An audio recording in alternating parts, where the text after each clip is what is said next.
ज्ञानतिमिरान्धस्य ज्ञानाञ्जनशलाकया चक्षुरुन्मिलितं येन तस्मै श्रीगुरवे नमः. Hare Krishna, dear devotees, welcome to our ISKCON official YouTube channel. Today I am going to discuss 12th chapter of Srimad Bhagavatam 8th canto. This is the last chapter of this chanting of Meal Question, 5 to 12. This 8th chapter describes this incident.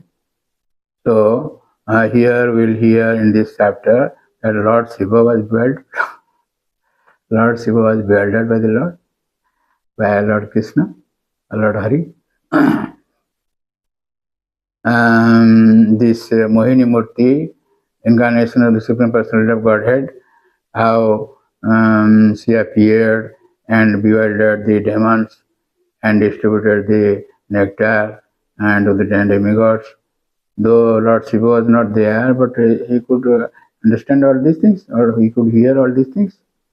So, in past 3 verses describe how when Lord Shiva heard about the pastimes performed by the Supreme Personality of Godhead Hari in the form of attractive woman, he mounted his bull and went to see the Lord. So, accompanied by his wife Uma and his servants, the Bhutagana or ghosts, he approached the lotus feet of the Lord in Shatadipa, the Vaikuntha.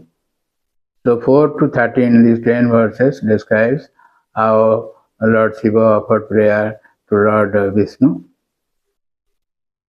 Lord Shiva offered obeisances to the Supreme Lord as the all-pervading Lord, the universal form, the supreme controller of creation, the super soul, the resting place for everyone, and the completely independent cause of all causes. Thus he offered prayers giving truthful descriptions of the Lord. Then he expressed his desire.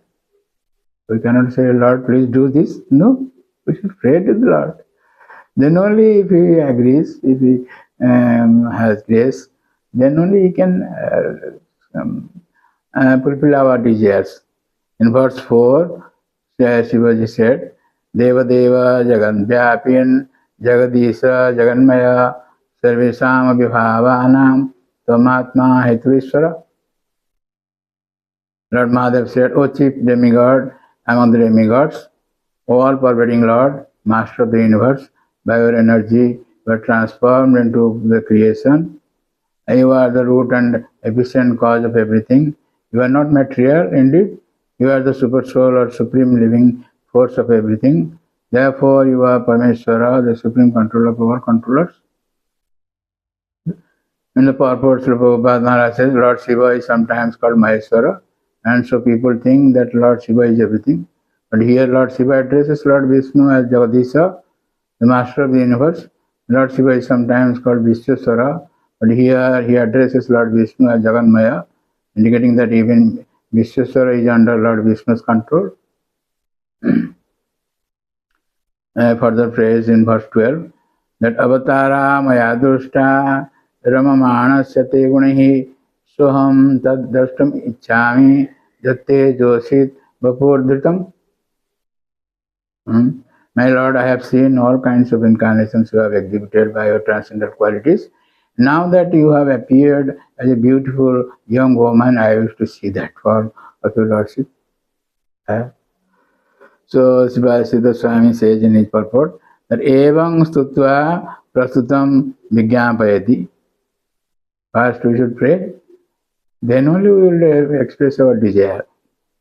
The Supreme Personality of God is very kind to his devotees, therefore, to fulfill the desire of his devotee Lord Shiva is Vaishnavanam Yatha Sambhu, described in Srimad Bhagavatam 12th canto, 13th chapter, the last chapter. So, he expanded his energy and manifested himself in the form of a very beautiful and attractive woman. So, in 14 to 34, these 21 verses describe Shiva's bewilderment. Upon seeing this form, even Lord Shiva was captivated. Later, by the grace of the Lord, he controlled himself. This demonstrates that by the power of the Lord's external energy, everyone is captivated by the form of woman in this material world. Again, however, by the grace of the Supreme Personality of Godhead, one can overcome the influence of Maya. This was an envy evinced by Lord Shiva, the topmost devotee of the Lord. First he was captivated, but later by the grace of the Lord he restrained himself. It is declared in this connection that only a pure devotee can restrain himself from the attractive feature of a Maya. Otherwise, once a living entity is trapped by the external feature of Maya, he cannot overcome it.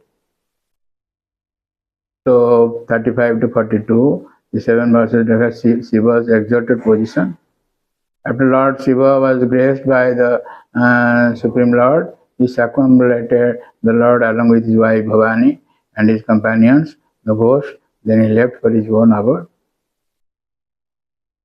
So in 45 to 47, these 3 verses concludes this chapter.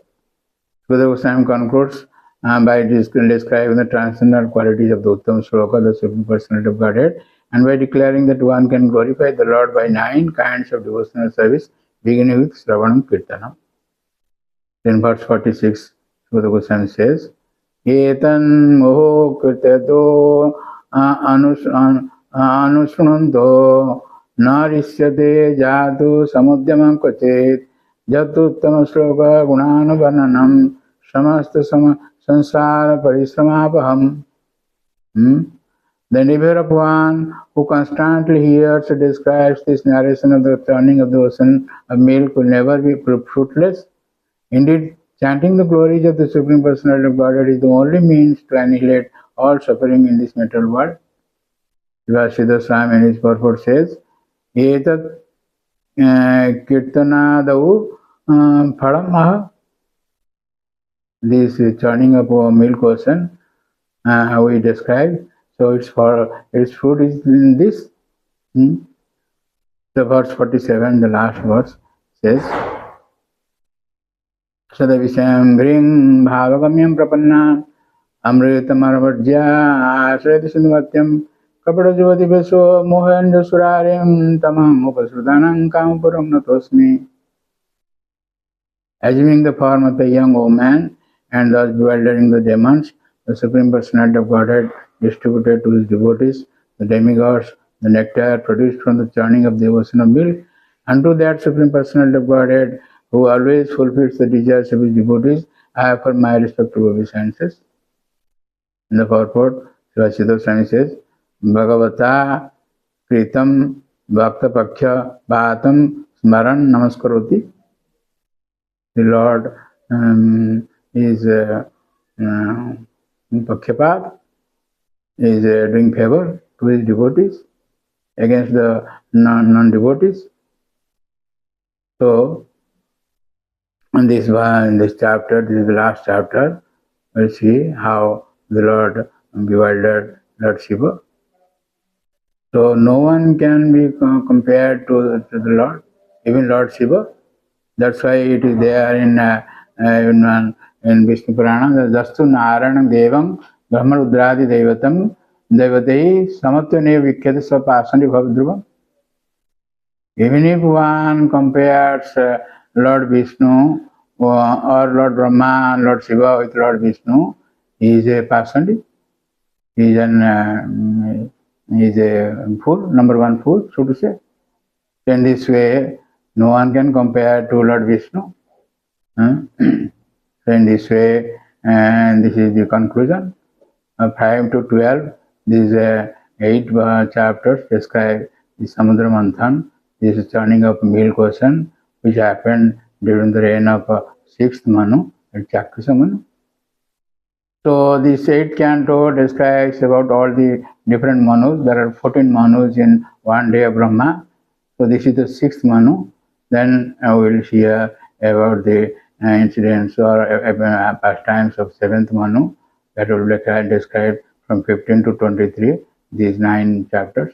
So thank you very much for listening to this lecture. And please don't forget to subscribe, share and like our channel and get the blessings of the Lord. Hare Krishna. Hare Krishna, Krishna Krishna, Hare Hare, Hare Rama, Hare Rama.